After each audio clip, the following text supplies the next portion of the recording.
Shall we start, ma'am? Yes. Good evening, all. Welcome you all. My name is Jyoti Kumar. I'm working as DGM in Brave Bliss. We are the makers of Cognicare, the proven neuronutrition. I have immense pleasure in welcoming you all for this webinar. And I have immense pleasure in introducing our speaker, Dr. Punguri Bola, who has done his member of Royal College of Psychiatry in UK and child psychiatry and consultant child and adolescent psychiatrist. Dr. Pungudi Bola has completed psychiatry training and super specialty training in child psychiatry in UK, following which she was working as consultant in child and adolescent psychiatry in Manchester before moving to Chennai. She has 13 years of psychiatry experience. Dr. Pungudi Bola has presented in UK international conferences and national conferences in India. Her areas of special expertise include autism, ADHD, personality development, life skills training, behavioral management, psychotherapy, and parenting guidance. She has also written articles in Ananda Vigadan, which is a popular Tamil weekly magazine, and participated in TV interviews. She has conducted stress management workshop for school and college students.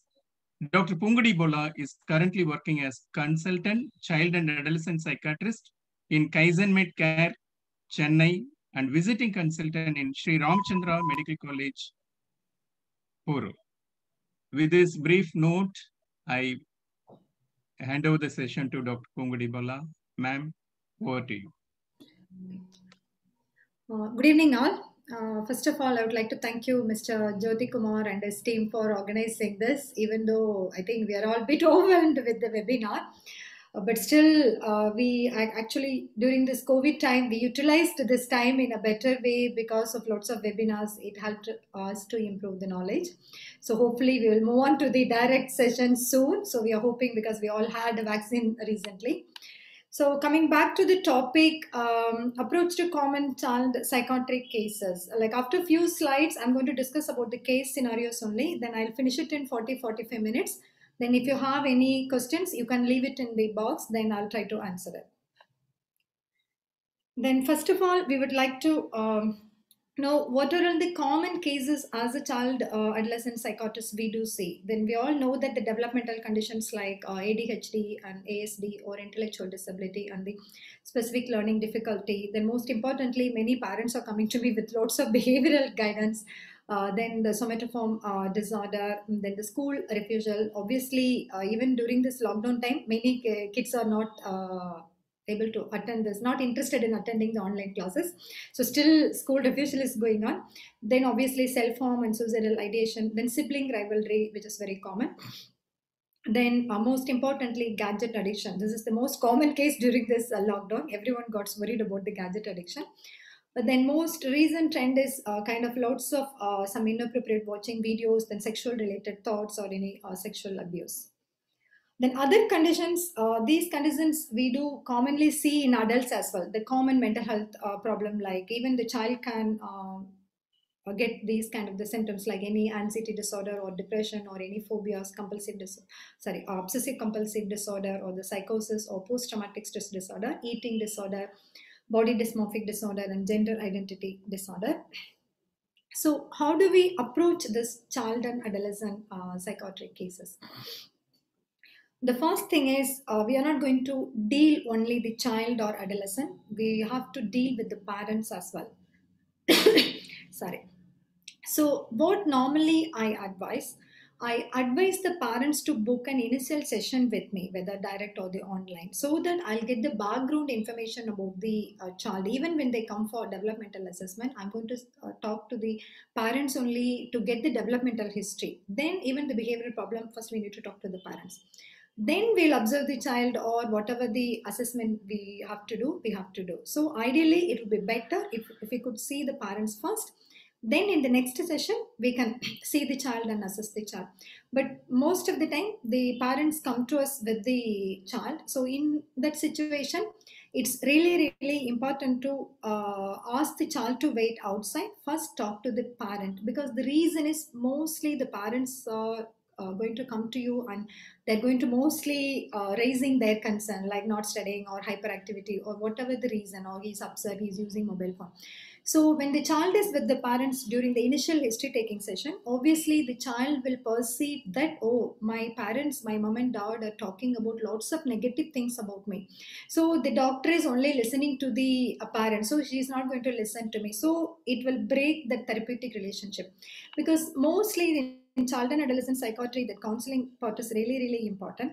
So we have to, as a therapist, we have to build a therapeutic relationship with the child. So the first impression is really, really important. So we need to make the child to understand, okay, the doctor is here to, doctor or any therapist or here to listen to me. They will listen to me, they will help me. So that impression we need to create. So if you could separate them in the initial assessment, then the talk to them, it will be fine. But some of the teenagers know, like themselves, they asked for counseling. I'm suffering, because nowadays the kids are very smart. They are searching their symptoms in the Google. They come to you with the diagnosis. So in those conditions, some of the teenagers, they will say that I want to talk to the talk to the doctor or the therapist first. In those cases, especially with the teenagers or nearly like 17, 18, the college going students, I will always ask them, what do you prefer to do? Do you want to talk first, or if you ask your parents to talk to me? So sometimes we need to keep it in mind. Then we need to maintain this therapeutic relationship. Why did I add this sentence means?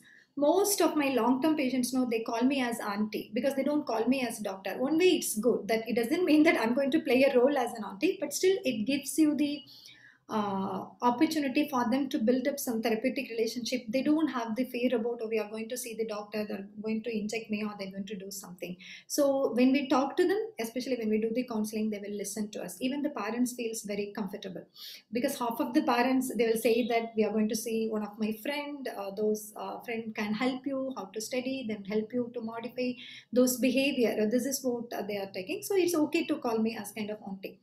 Then obviously we have to be non-judgmental, because most of the families come up with lots of family dynamics which affects the behavioral. So we shouldn't be judgmental. That's a different session. We need to do the family therapy. Initial focus is on the child. Then the confidentiality.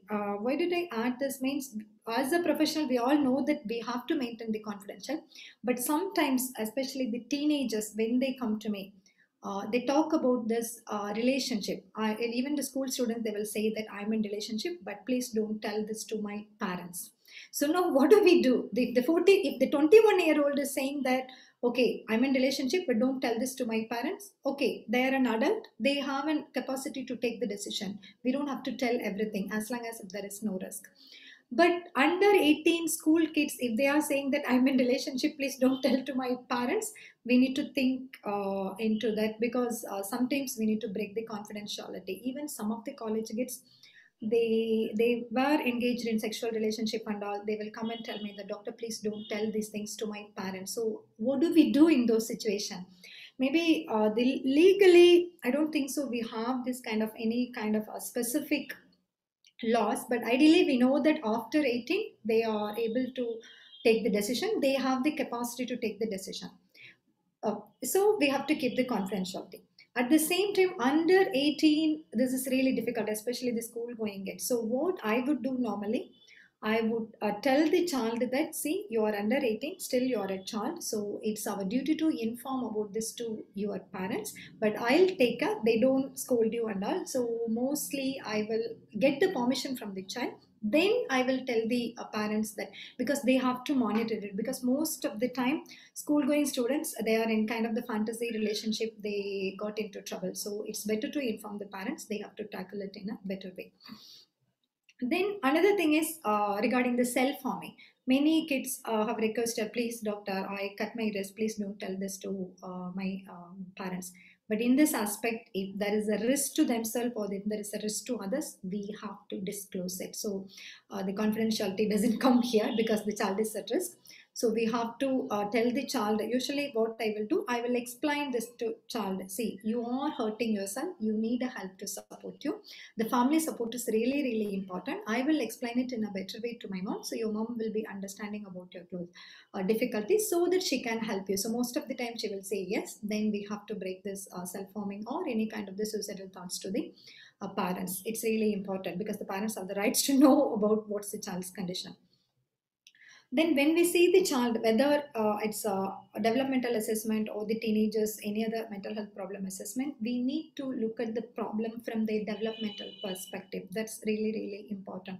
Because most of the time, 13-year and 14-year-old, the parents complain about he's having lots of anger, doctor, he's irritable, he's shouting at all. Then we need to think about this is the puberty changes. It's obviously due to the hormonal changes. It's quite normal. Sometimes I'll do just only parenting guidance, just to reassurance, they'll be fine. So obviously we need to engage them. The first of all, the child or adolescent need to get that impression the doctor or the therapist is listening to me. That's really, really important. We have to spend some time to listen to them. Then when we are making the plan, like what are we going to do, even for the behavioral kind of things, when we do the simple start chart, we have to explain this to the child. Okay, this is what every day we are going to do. If you do this behavior, you will get 1 star. Then if you get 4 stars, you will be rewarded, those kind of things. So we have to involve the child. As long as the child is able to understand the star chart capacity, then we have to involve the child in all goal setting. We shouldn't involve only the parents.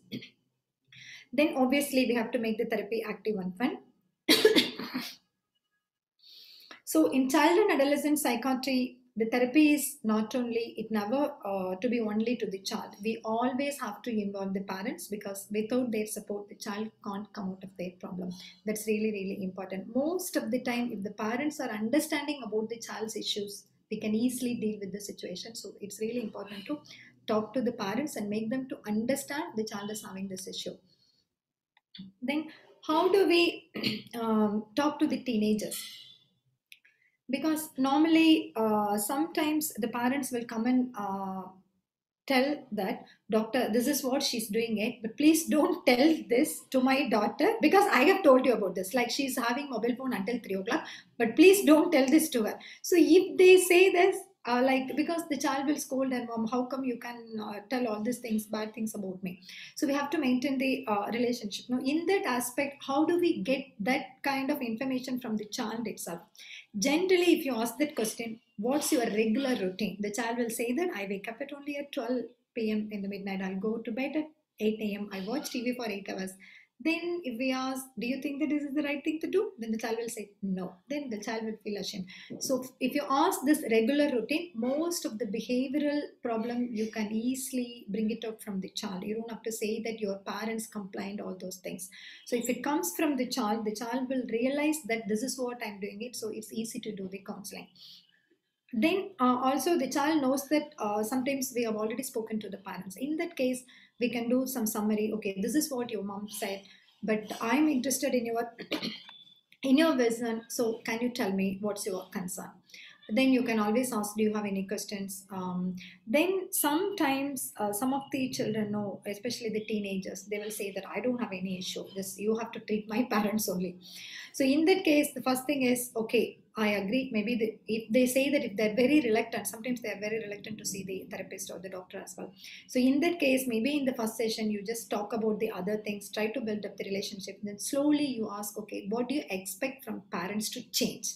So just first target the parents. Then slowly they will come up with, okay, this is what my mom is doing it. My mom is always nagging me. She's always checking on me, and all those things, they will bring it up. Then we can slowly help them.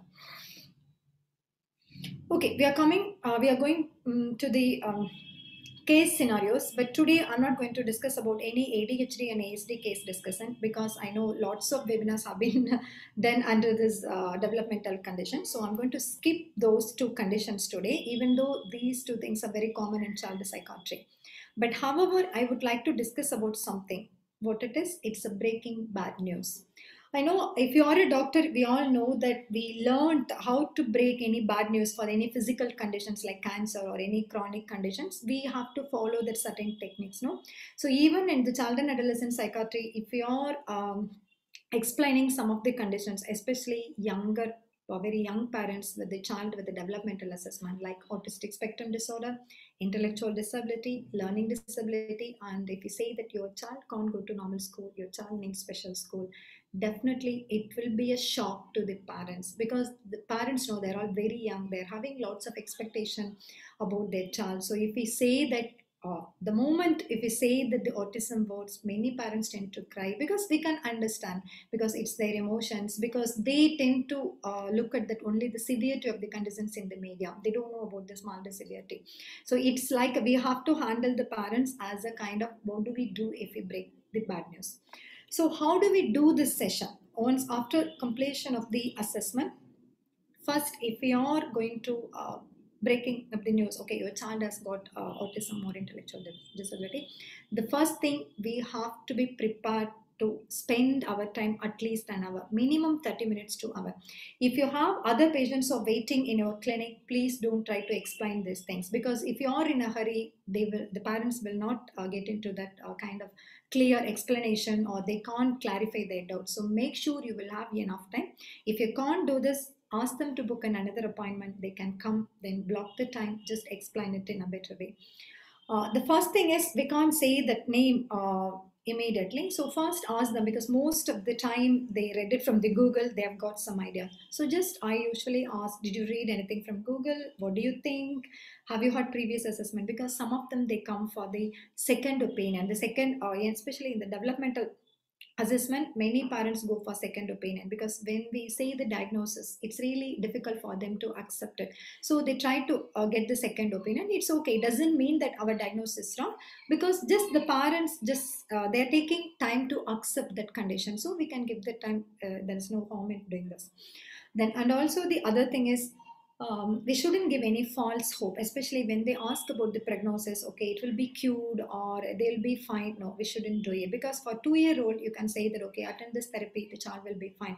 But when they come back to me, 8-year or 10-year-old, they will say that, doctors, we have seen lots of therapists, no one has told about this, he is not going to be independent, so then we are stuck. So we shouldn't give false hope, because the parent should be prepared to look after the child, especially in the severe condition. I'm not talking about the mild condition, because they'll be independent, they can do normally whatever the other child do.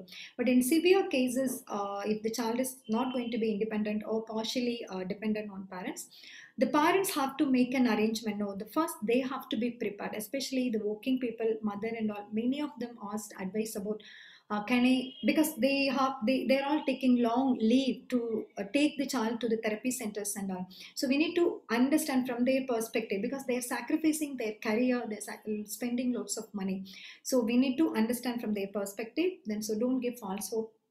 Then if they ask about the prognosis, ideally in the first session, it's really difficult to say. Maybe after the second assessment, like after attending the therapy, after 6 months, if they come to you, or after 1 year, if they come to you, definitely we'll be able to tell about the prognosis in a better way, because we know that within this therapy, how much the child has improved. Then if we know that IQ level as well, we can give the better prognosis to the parents. Then most importantly, we need to connect the parent with the other parents, because there are lots of parenting groups are nowadays coming up. I think in Western countries there are lots of social media groups are there. Even in India, it's there. Even in here in Chennai, there is a group called Voice Support Group. One parent is really doing well, so it's really important to connect the parent with the other parent who has the similar child with the similar condition, so that they can support each other, they can have the normal life. So coming back to case scenario is one. 13-year-old girl who has the diagnosis of intellectual disability, severe intellectual disability, the global developmental delay. She can speak only single word. She was attending special school. She lives with her parents. No aggressive behavior so far, but suddenly she presented with aggressiveness and irritability. Aggressiveness, she's throwing things, she's shouting, she's not eating well, she's hitting her parents.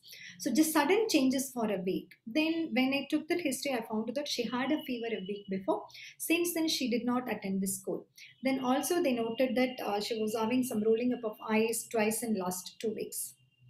So she's on these medications. See, like risperidone, aripiprazole, and pimozide. All these three are antipsychotic. Then clonidine and atomoxetine is given for ADHD. So she's on multiple medication for 7 years. She remains the same. Even they don't go for regular kind of monitoring as well. They just buy it from the pharmacy. They're continuing it.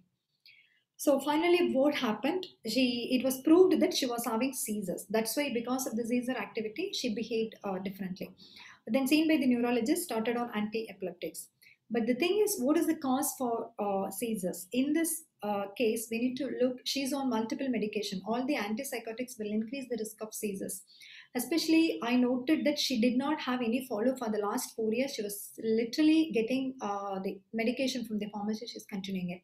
So if you see anyone is on multiple medication, generally we should avoid giving multiple medication. But sometimes if they can't manage them at home, if the behaviors are severe, we will end up in giving multiple medication. But if they are stable with the multiple medication for 2 years, definitely we need to think to reduce the medication one by one, because otherwise unnecessarily we are adding up lots of side effects like seizures or the cardiac problem and all. So we need to be careful. Then this coming to the second case scenario, 6-year-old boy was the diagnosis of autistic spectrum disorder and the intellectual disability diagnosis.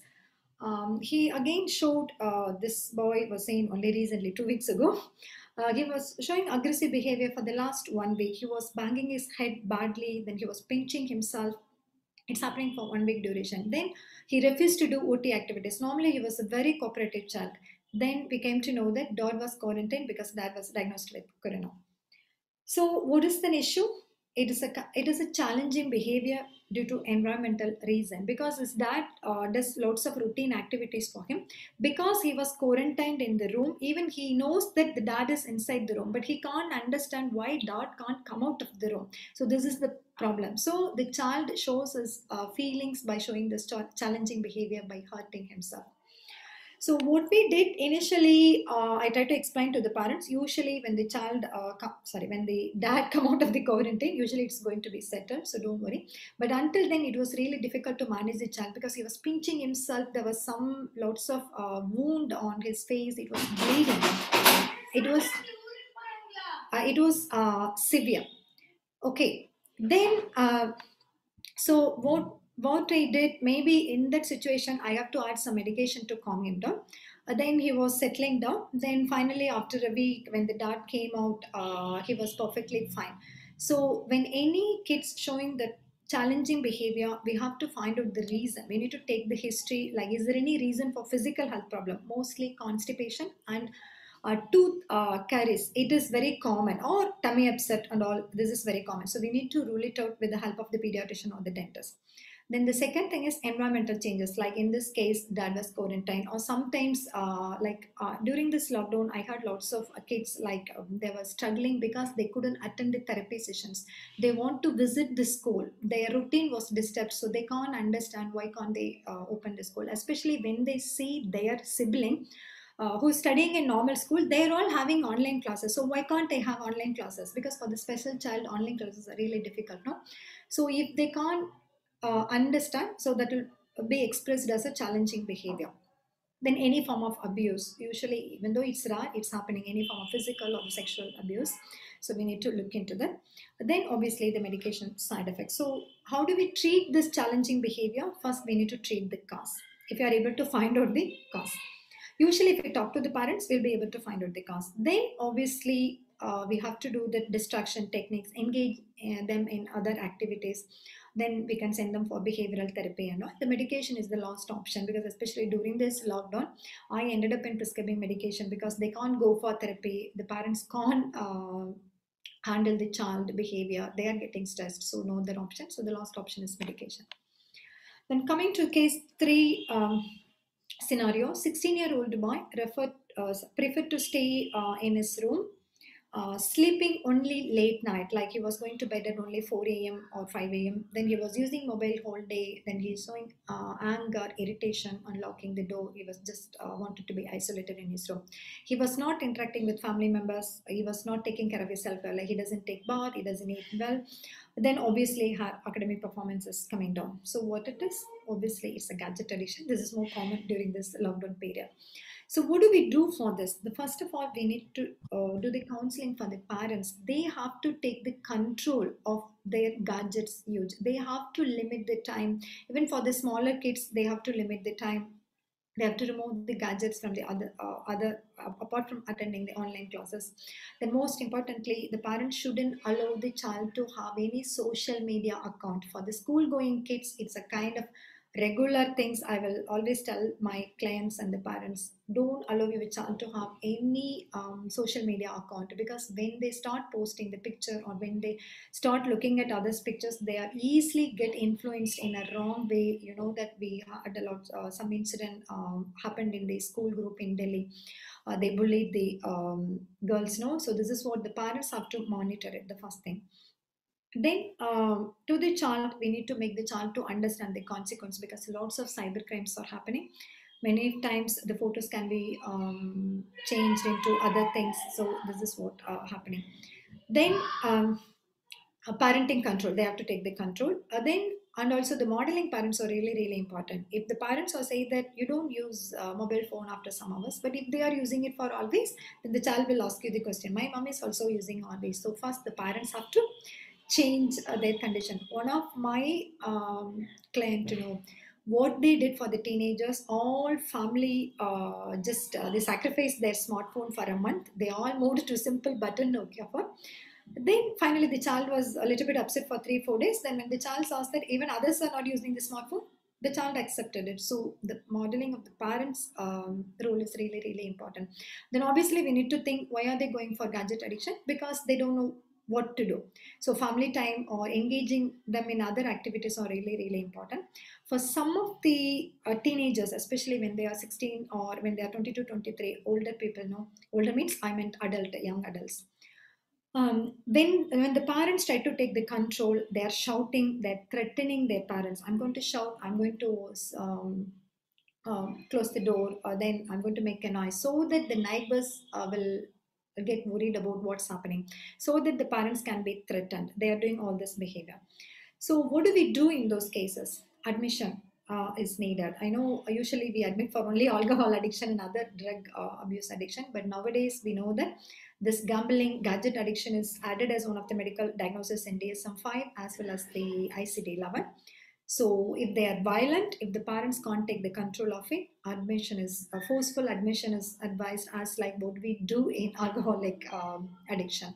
So when you admit them initially, because I have done it for 4 or 5 patients last year before this lockdown. But when I explain about this to the parents, sometimes they struggle to accept it, because still they don't accept as this is a kind of problem for them. But when we make them to understand the consequence of it, definitely they will listen to us. Then if we remove the gadgets during admission, initial 2 to 3 days they'll be very upset. Then they will be very angry with parents and angry with me as well. But finally, this is the time we can utilize them for doing the counseling. Then we can send them out within a week or within a 4 days. If you use these gadgets with some certain limitation, you don't have to come to me, you don't have to come and talk to me, like you don't have to be admitted. But if you keep on using it for excessive time, if you don't follow the parenting rule, again you will be admitted. Then usually most of them, they feel very ashamed of coming to hospital. Then once they come out of the hospital, they will start listening to the parenting boundaries. The next one is 8-year-old boy. The neighbors complained that he touched other 6-year-old boy's private parts. This is very, very common nowadays. Many kids are coming to me with this complaint. The parents are really panicked when they heard about this news. Then another girl, this is the youngest girl I heard it recently, 2.5-year-old baby girl. She was scratching her private parts. Okay, what does she know? She can talk only in simple sentence. Even though she's only 2.5-year-old, she can understand everything. But what does she do? She will just move on to the nearby wall. Then she will try to scratch her front part of the body, especially below the hips. So she's getting that pleasure from scratching it. So what do we do those kind of cases? The first thing is we need to do the parenting counseling. The first thing, the parents don't have to panic because it is not a rape or nothing. Nothing has happened because nowadays the kids, they know all these things from medias or they are observing others, so they are easily passing that information from one to other person. Um, so what do? We need to do the parenting counseling. We'll make the parents to just don't panic. It will be fine. It will be settled. Definitely, those behaviors, definitely we can take them. Then we have to do the individual child counseling as well, based on the child's understanding, like teaching them about safe touch and unsafe touch. Then, most importantly, we need to remove the source. How did they learn all this behavior? Most of the time, they would have seen their parents' activities or the neighbors' activities, or most of the time, they would have seen lots of activities from the serials or from the TV or the cinema. So we need to make sure when the child is there, even 3-year-old, 4-year-old, if you're watching, they are watching the romantic movies and are better to avoid it. So we have to limit this source. Sometimes many adults, in my case, no, adults are watching lots of porn videos. They thought that 4-year-old, the child doesn't know, but the child is observing everything from behind. Then the child started doing it without knowing what are they doing. So supervision of using gadgets is really, really important. Then and also when we talk about some incident like rape incident or whatever the sexual abuse incident from the news, we need to make sure we shouldn't talk about these kind of incidents in front of the kids, especially the younger kids. Then we have to do this kind of routine counseling and the positive and the negative reinforcement techniques. But when the same things like masturbation, it's quite common in intellectual disability kids or autism kids with the teenage kids or adult like 21, 22-year-old, they tend to do it. If they come to you with this problem, what do? Sometimes it's really, you can't say that if the 23-year-old autistic child is doing this masturbation, means we can't say that that's wrong because that's his natural rights is centered because he's a 23-year-old adult. The only thing is because of his autism, he can't have a partner. That is the thing. So what do? We can't tell them stop it with this autistic kids or the intellectual disability kids, but we have to teach them, okay, you can do it in a everyday once in a closed room or something, so you can get that pleasure, but it has to be done in a proper way. This is what we can teach them, but they're not allowed to do it in outside of the room. So this is what we can do. Coming to case 5. Then other thing is for the 2.5-year-old girl, if you ask me what did you do this with this 2.5-year-old girl, doctor, I tried to get that information whether where did she learn from all these things, but the parents said that no, doctor, there is no chance she could learn. For the lockdown she's not even playing with the other kids. Maybe sometimes what could happen, she learned it like by kind of the habitual kind of the thing, like maybe accidentally she would have placed her hands in her private parts, then she got that pleasure, since then she wanted to do it more. So sometimes it can be a habitual one. So what do? We have to distract them, we have to engage them, we always tend to play with them, then slowly they will forget it. The next scenario, 5-year-old girl who was crying every day due to negative thoughts. She's telling that, doctor, I'm having bad dreams and bad thoughts for the last 2 months. When I asked about what do you mean by bad dreams and bad thoughts, she says that whenever I see my parents, I feel like they are both kissing each other. Whenever I see my classmate's boy, she's only UKG, I feel like I'm in love with the boy. But I shouldn't feel like this, doctor. I shouldn't talk about this love, isn't it? So I am a bad girl. This is what the girl is saying. Because for the 5-year-old, the younger kids, what we are teaching, okay, talking about the love, talking about the relationship is bad. This is what. So we shouldn't use that word, but we should just explain it. This is not an appropriate content for you. You will understand all these things when you reach an adult certain age level. This is what we have to do. Then again, this girl learned all these things from watching videos only, from YouTube videos, or watching all these romantic movies. Especially nowadays, the serials are becoming more romantic. So the adults have to be very careful in watching those medias in front of the kids. Otherwise, the child feel like I'm a bad girl because this is what it's why the child is having all those thoughts. It's a kind of the curiosity. Okay, if the boy and girl hug each other, what do? So they started asking all this question because of the curiosity. They started watching more. They'll get stuck. Then it can become like a kind of obsessive symptoms. So again, the treatment is just parenting and individual counseling, just reassurance. needs to be given, it's okay. Just distract them and engage them. Then make sure the child will be involved in group activities. Then cut down the gadgets time. Then coming to the next case, 6. 11-year-old boy moved from US. He was saying, I think I have seen this boy before this lockdown. Currently, still, dad is live in US. He's living with his mother here. He complained of whole body jerky movements like this for the last 2 years. Then, when they did EEG, it is normal. The neurologist ruled out epilepsy, but there is no improvement. So, then when I took that history, I noted that symptoms got worsened while doing homework, because whenever he gets the low marks, mom gets stressed and shouts at him. Then also, the assessment showed that he was quite hyperactive and lack of concentration and impulsivity was noted. Then mom also mentioned that when they visited US for the holiday time, there was no these kind of symptoms. So what is the diagnosis? It is the tics and mild ADHD symptoms, because we all know that the tics is a neurological condition. It can be uh, it has the nature of the conditions like wax and binding property. It can be the severity can be increased due to stress. So what is tics? It is an involuntary, rapid, recurrent, non-rhythmic motor movement or vocal productions. Then sudden onset, purposeless movement, either eye blinking or any simple facial twitching or shrugging shoulder, or simple hand movements or vocal tics, making some sounds. So it can be presented as both motor and vocal tics. It can be increased due to stress, so we have to give the reassurance. As long as if the child doesn't worry about the tics, we don't have to treat them. Just give the reassurance, it will go away when they become an adult. But if others are bullying him because he's doing all this noise or he's doing this activity, then we need to do the psychotherapy and all. Then sometimes the medicine has a role in reducing the severity. And coming to the next case, 11-year-old boy who was admitted to the ward with a strange behavior for a week. Initially, they suspected encephalitis. They have done MRI and lumbar puncture and routine blood investigation. Everything was normal. Then, when the pediatrician said a further investigation, they refused it. They wanted to go home. Then they referred for psychiatry assessment because the child was repeatedly talking about the evil. You are evil. I don't want to talk to you. I can see lots of ghosts in the hospital. This is what the child said. So they thought, is it a psychosis? Then they referred the child to them.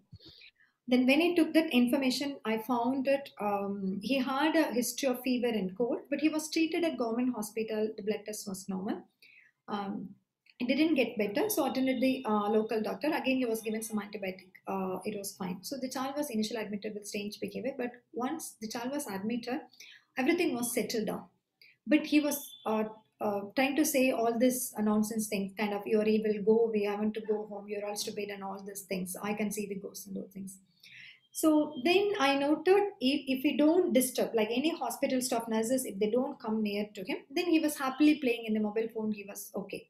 So there is no evidence of psychosis. So what is the diagnosis? It's a simple hospital phobia. So when we take the simple information, the detailed chronological history, we'll be able to identify these kind of the behavioral problem or the phobia. So then I said, just discharge the patient because the fever has settled. He'll be fine. Then he was fine. The next one is 14-year-old boy admitted to PCU following an overdose. There was no significant post-medical history. He was studying 9th. It was happened last year. 9th standard, he felt that homework was very heavy.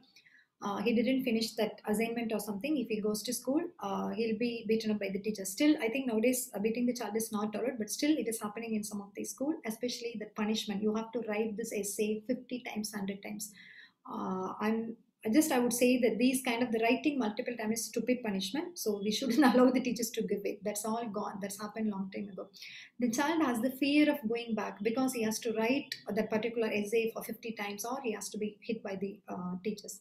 So he tried to explain to the parents. Parents said, no, you should go to the school. The teacher can hit you. Then only you will study more. Then he doesn't know what to do. Then he took an overdose. The other boy from the same school, he refused to go to school. So what is the issue? Is it a psychiatry problem? It's only the school refusal, because they had that kind of the suicidal tendency. We need to look at this data, because according to the WHO, in India, 170,000 suicides are happening in India. Then 54% of the world suicides are happening in India and China. Large proportion of suicide occurs between 15 to 29-year-old. So we, especially that student suicide rate is very high in Maharashtra and Tamil Nadu because we are very good in education system as well. At the same time, we are giving more pressure to the students as well. So the parents have to understand we need to treat them. Then what do we do for the school refusal treatment? First, we need to identify the cause because most of the time they are not interested or the parents or the teachers are expecting a lot from the child, or most of the time they may have some learning difficulty or ADHD kind of thing. So sometimes it can be a simple behavior problem. So we need to find out the cause. Then we need to help the child to go back to the school based on the child's capacity. Like usually in Western countries, they will allow the child to go to part-time school, like or the child, if they can't sit with the other kids, every school has a separate room. Then the child can go to the separate room initially to reduce the anxiety. Then they can spend some time in the separate room. Then they can come back, like using library kind of things. So it's really, really important to talk to the school and the parents as well as the child to treat the school refusal. Then obviously, if the child is having underlying depression, we need to treat. Then coming to the next case, 17-year-old girl studying in first year in college. Parents found that she's missing college, refused to go to semester exam, using mobile phone 6 to 8 hours a day. Then parents noted lots of cutting marks in her wrist. So she complained of all these depressive symptoms. So what it is, it's a kind of self-harming. So how do we differentiate the self-harming and the suicidal thoughts? Most of the time, if you see any teenagers or any child with having some kind of marking on their hand or whatever, first we need to ask the child, okay, why did she do this? The child will say that I want to kill myself. That is the suicidal thoughts. But most of the time for the self-harming, the child will say that I want to punish myself because I can't handle my stress or I can't handle my low mood and all those things. So if there is a painful stimuli, the child feels some kind of the relief, even though that is not the permanent relief. So it's a kind of the maladaptive coping mechanism. So this is what they're doing it. So it's really important to identify whether it's a suicidal thoughts, whether it's only the self-harming thoughts. It's a sign of seeking help. So if the child is doing self-harming means, please look at me, someone needs to listen to me, please listen to me. That's the message from the child. So we need to explain to the parents, we need to address their child concern. Then obviously we need to do the regular counseling. Then coming to the next one, 7-year-old girl presented with jerky movements of all 4 limbs on and off. All the investigations are normal. Then when I took that history, I noted her elder brother was poor academic performance. Then he was attending private tuition. So every day he was scolded by his father. Then every day he was hit by the teacher and the parents. This girl is having exam in 2 weeks' time. The child didn't prepare for that Hindi exam. So the child felt that, oh, if I fail in this exam, I'm going to have the similar things from my teacher and the parents. They're going to scold me. So she's stressed. That stress can be expressed as any form of physical problem, because if it is an involuntary jerky movements, everyone thinks that it's a kind of the fits. Actually, there was no evidence of fits. So that is a psychogenic non-epileptic seizure. So the child needs counseling. When I told the dad to better, she doesn't have to write an Hindi exam. Then within 3-4 days, she's fine. She's completely normal. Then I think we are coming nearly to the end of the session. So only 2 more cases. Then next one is 12-year-old girl, history of paralyzed right leg on and off for the last 1 year. Each episode lasts few minutes, mainly in the morning. She never had an episode after 3 p.m. It's a clue. So in the background, dad left the family a year ago. So she has to stay with her mother and the grandparents. There was some financial stress. They couldn't afford the private school, so changed her to government school. In the government school, she didn't get a friends. She was bullied at school, so she doesn't like the cleanliness of the school. So she got stressed. Then the stress was expressed as some kind of the stroke, because the parents were really, the mom was really worried. Oh, my child couldn't move the leg, doctor. Is it a stroke? But it is not a stroke. How do you differentiate? Because during the sleep, she was able to move everything. Even if you wake her up in the middle of the night, she was able to walk well and go into the toilet and coming back. So it's obviously it is not a stroke. It is a convergent disorder. So what is convergent disorder? It's one or more symptoms of altered voluntary motor or sensory function. The symptoms or deficit is not better explained by another medical condition or mental disorders. Okay. So it should create significant functional impairment of the child's life. So the treatment is, again, we need to find out the stress, we need to do the counseling, and the medication role is mainly for comorbid conditions like depression, anxiety only. The next one, 17-year-old girl, she was studying 12th standard, referred by neurologist. She was complaining about headache, stomach pain, body ache, and the syncopal attack for the last few months. All the investigations are normal. What is it? It's a somatoform disorder. Again, she was literally forced to study, then expectation was high. So the treatment is the same. So what I'm trying to say is the stress can be expressed as lots of physical symptoms.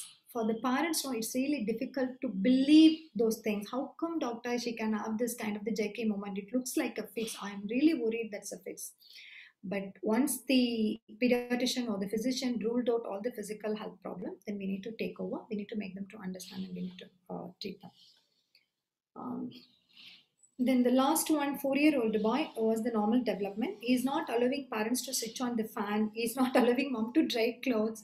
He's not even sitting on the toilet on his own. Always mom has to stay with the child. So what it is, obviously it's a separation anxiety. So this is quite common because especially the single child under 5-year-old, it's really quite common. So we have to do the graded exposure therapy, that counseling. I think that's it. So any questions you can ask me.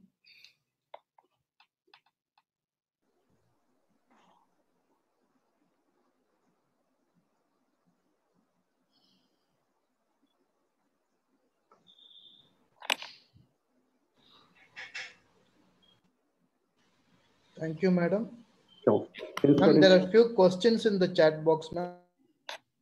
Is there any questions? Can I read it? I don't know how to read it. I'll stop sharing the screen. Then I'll...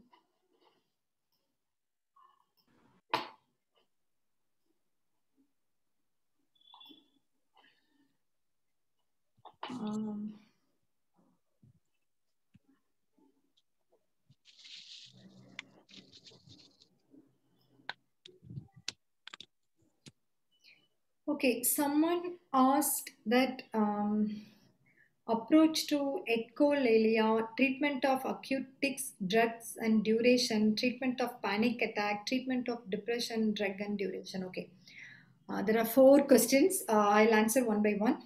So approach to echolalia. First, we need to find out what is the content, whether it is the kind of the repetitive behavior of the autism features.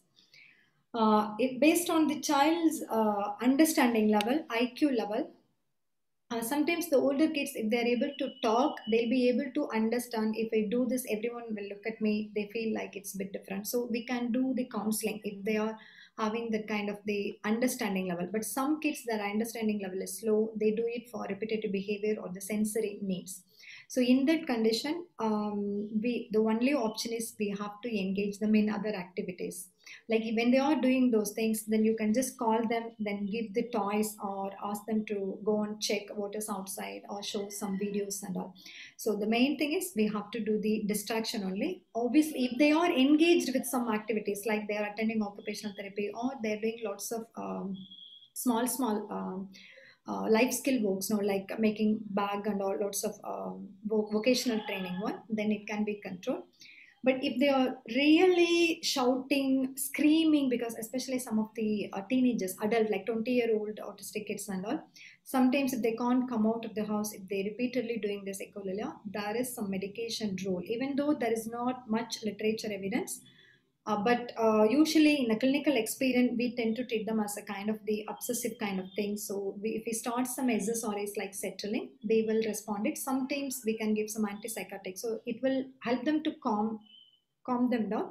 So it may be helpful to them. But complete cure, it varies from individual. But when we distract them, if we engage them in any activities, like for one 22-year-old male, he likes to take bath in swimming pool or in the pump set in villages. So his parents take the child to that kind of bathing every week. That reduces his echolalia. So each child, the techniques is varies, but we can try all these different techniques. Then second one is treatment of acute tics, drug and duration. Again, the first choice of drug for the tics is clonidine. First, if it is a simple one, if it is happening very rarely, the child is not bothering. If no one is not bothering, no need to do anything. Just leave it as it is. But if others are noticing it, if the child feel ashamed, oh, everyone is looking at me, because if the child is having vocal tics, he'll be scolded by teacher because everyone thinks that the child is doing purposefully. It's a behavioral problem. So it's really important to talk to the parents. It's really important to create an awareness that the child is not doing purposefully. He has a medical condition. Okay, so even I have given some letters to the school as well. So the first choice is the clonidine. You can start the dose like 0.1 milligram, that means 100 microgram. Let's see how it goes up to 500 to 1 milligram. You can give it. Let's see, but at the same time, you need to monitor the BP as well. Usually they will respond it. Or in the second choice, if it is not responding, you can try small dose of antipsychotic as well. Then the treatment of panic attack. Okay, this is also very common, like they come up with lots of breathing difficulty. Again, you try to find out the cause, especially the child and adolescent kids. Always that education plays an important role, or with the younger kids, sibling rivalry. When the parents gives that importance to the second child, they wanted to get that attention back. So they will have this kind of panic attack. Or sometimes they see some kind of videos from the TV or serial, like kind of heart attack. Then the child gets panicked. Like even in this corona time, some of the kids got panicked. Oh, am I going to have corona? Am I going to get lung infection? So first, identify the cause for the stress. Definitely, you'll be able to find out on the stress. I think during this lockdown, one of the girls, 7-year-old, she was having this panic attack. Then I found that grandparents were staying with her during the lockdown for the initial 4 months. Then after that, they went to their place. Then she started having the panic attack. Then what they did, they took her to the grandparents' house once. Then she was spending some time. Then they accepted she came. She was fine. But sometimes we have to teach them to the relaxation techniques. Then we need to educate the parents that don't panic. Every time when the child is having breathing difficulty, you don't have to take the child to the emergency department and give all this salbutamol and all. No needed. Because once we diagnose this is a panic attack, we need to educate the parents. When the child is having this, ask, support them, just hug them, slowly give that warm touch. She'll be fine. Distract them, then take a deep breath and all these relaxation techniques, they'll be fine. The treatment of depression, drug and duration. Okay, for any treatment, the duration we can't comment about because it varies to individual. Okay, but mostly in my experience, kids need, especially for any tics or depression, anxiety, the child needs it for only a couple of months or 3-4 months. They don't need it for a longer time. When compared to adult, they come out of this problem very quickly, as long as if we treat them properly, mainly as long as if the parents support them and engage them in a better way. Again, treatment of depression, like find out the cause. Always there will be some cause. Then try to engage them. You can do the counseling, as well as for the teenagers, you can start especially the 12th standard students or the college students, you can start SSRIs. But main thing is when they are studying, we need to be careful in starting the drug which has the side effects of sleepiness. Because if you give any mirtazapine or any other drug, they will say that I'm feeling sleepy, then the doctor is not good, they will stop coming to you. So make sure you will choose the antidepressant which doesn't have the drowsiness as the side effect, like simply SSRIs. Then medical video of cognitive therapy. I don't know what does it mean. Whether are they asking whether the online cognitive therapy is useful? Like in certain conditions, like cognitive behavioral therapy is really, really useful, like especially the anxiety, depression, and phobia, and some intrusive thoughts.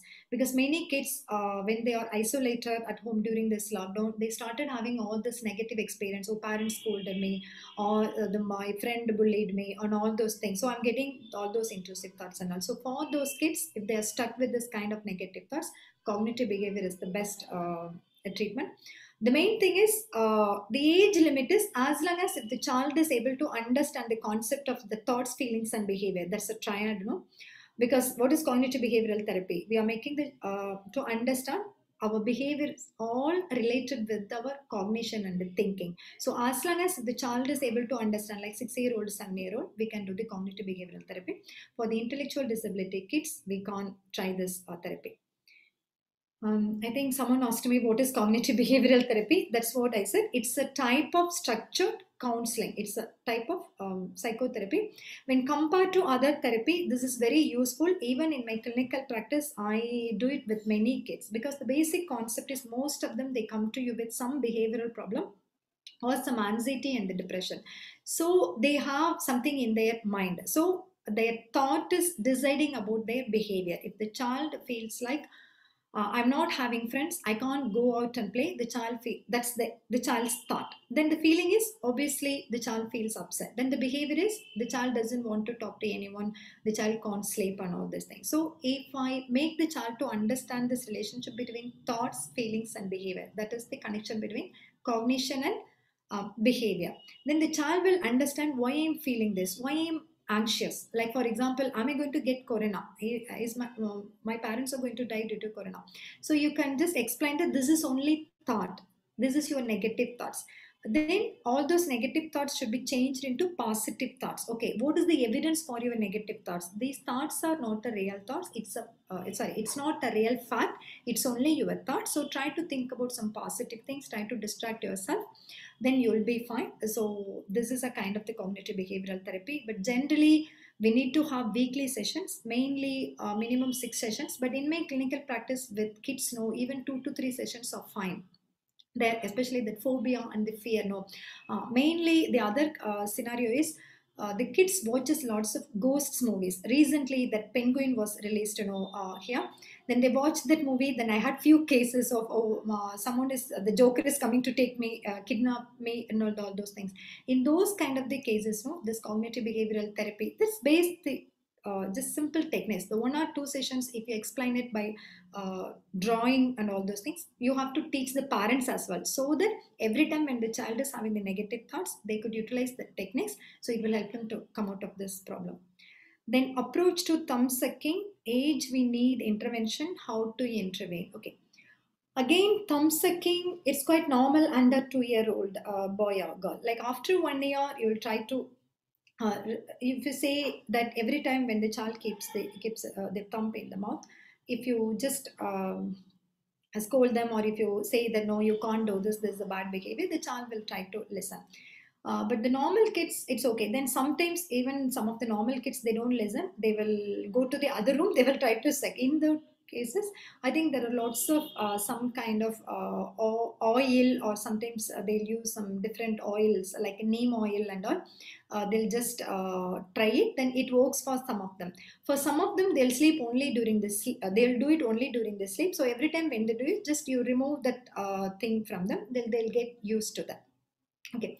But some of the autistic kids and the intellectual disability kids, it can be a sensory stimulation for them. So it may be difficult to remove it, but still we have to follow those kind of the routine things only. Sometimes whatever they tried, neem oil or whatever the things, if it is not even, some of them, I think some of the nail polish are available in Amazon or something as well for thumb sucking as well. So because it gives the some kind of unpleasant smell, so that they don't do it. Or sometimes what can we do? We can use some gloves. Every time when they do it, you put tight gloves so that they don't have to get that sensory thing. So sometimes you can tie up with the big shawl or something. Don't use the small thread because it can harm them. The biggest, like the kind of the dupatta and all, you can use it like a tie up their hands, so that every time when they do this thumb sucking, they know that my mom is going to tie up my hand. So there's a kind of the punishment. Okay, so they will learn it. I shouldn't do it, but it's a hard work. I understand, but it needs lots of patience. It may take few weeks to few months to get rid of this habit.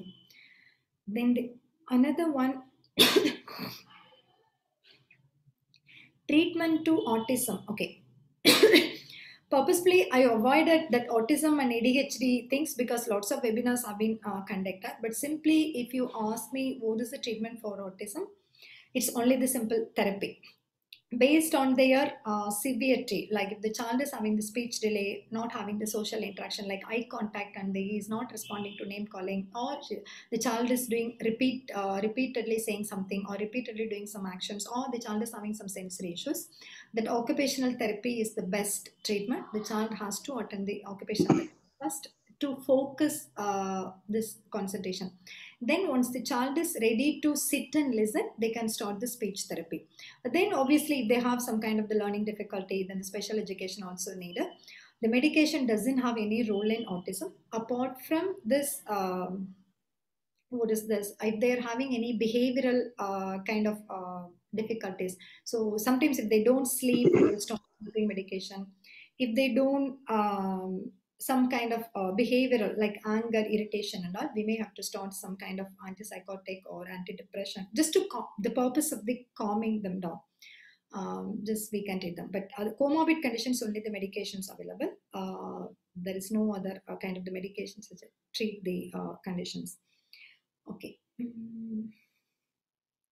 Then we can add some kind of supplements if the parents are ready to have some supplements like omega-3 supplements or that L-carnosine kind of things like it, Cognicare and all. It has the content of some kind of brain development things, but it's the kind of we can tell them it's a kind of the food supplements. If you want to try, you can add it, you can advise them, but we need to make sure that is not the treatment, it is all the supplements to enhance their health and the cognitive thinking.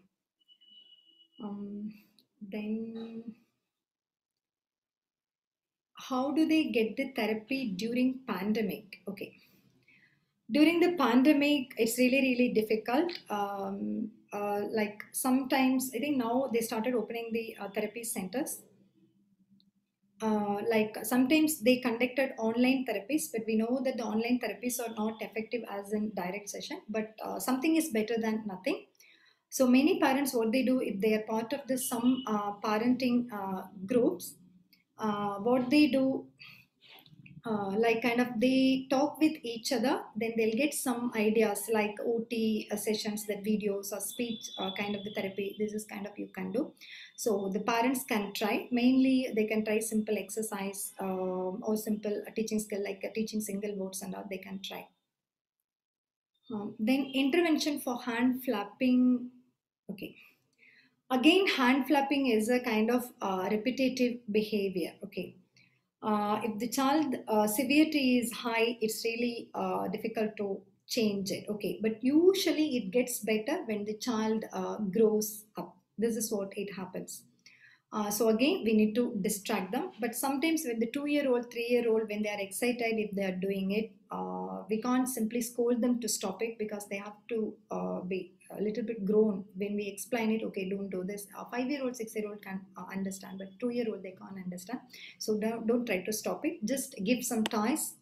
Use some kind of musical toys. So suddenly, as soon as the child hears the noise, the child will come back to you. Then the child will stop the flapping. So you can try all these distraction techniques.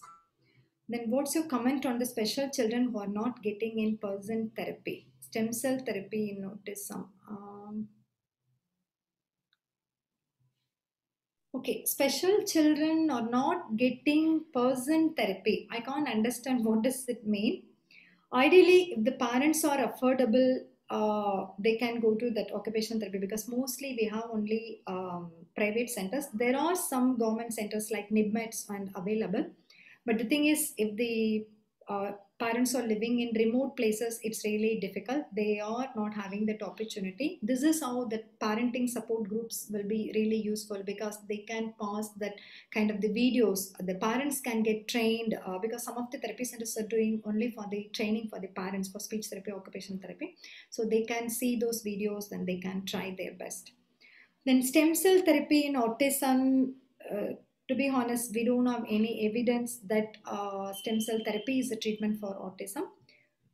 It's still everywhere. It's done under the research purpose only. So even I had 2 cases in my experience. They had some stem cell therapy. I have not seen any improvement. So we wouldn't suggest at this level because we don't have any evidence because it's really costly. It costs around more than 10 lakhs. So that is the thing. But some parents, if they want to try as a trial, it's up to them to have a trial because in many centers, they are doing it under research purpose. But as a treatment, we wouldn't suggest it.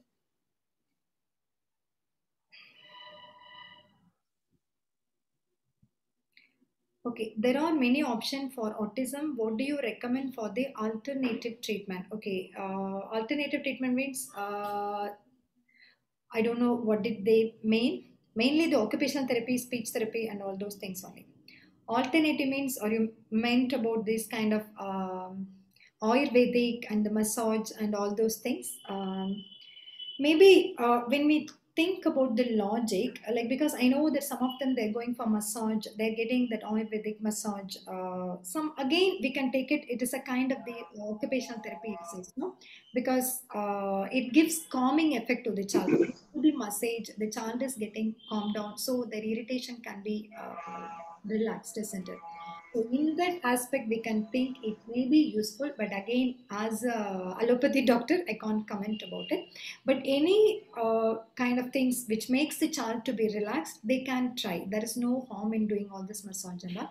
But Ayurvedic medicine or homeopathic medicine, I don't know what it is, so I can't comment about it.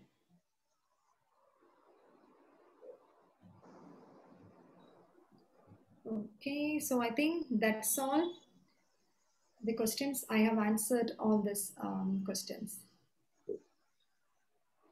Thank you, madam. Thank you for your wonderful talk, Dr. Pongudi Bala, which is very useful for the participant, madam. And really, you have explained everything, madam, what is happening in the real life, madam. So, on behalf of Breo Bliss, we thank you so much. And our sincere thanks to our colleagues, our DGM, Mr. Jyoti Kumar, our colleagues, Mr. Venkat, Mr. Karthikeyan, and Mr. Manas, madam. Once again, we thank you, madam. Okay, I think just last one, someone asked me, can I connect with you, please? I think my details are there in the first slide. I showed it. So yeah, maybe if you search my name, Dr. Pongudi Bala in Google, you will find out the my information. Definitely there is a phone number in that, or my email ID is also simple, drpongudibala@gmail.com. So you can ask me the questions, or I'm happy to help you. Maybe you can show the slide, first slide, ma'am, if it is possible. Okay, maybe I that will be better. Again. Just hang on. First slide.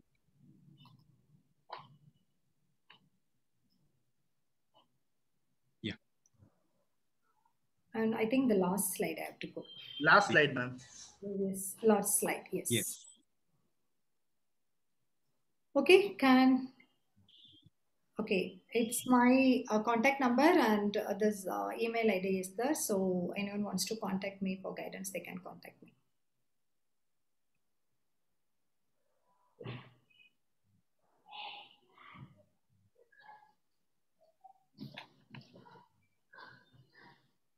Thank you, madam. Okay, thank you so much for organizing it. I would like to thank Mr. Jyoti Kumar and the organizing team. So thank you so much. Thank you, madam. Thank you for staying for a long time. It's nearly 9:30 now, so it's a dinner time. Oh. So thank you for staying until the end. Thank you, madam. With this, we conclude this meeting, madam.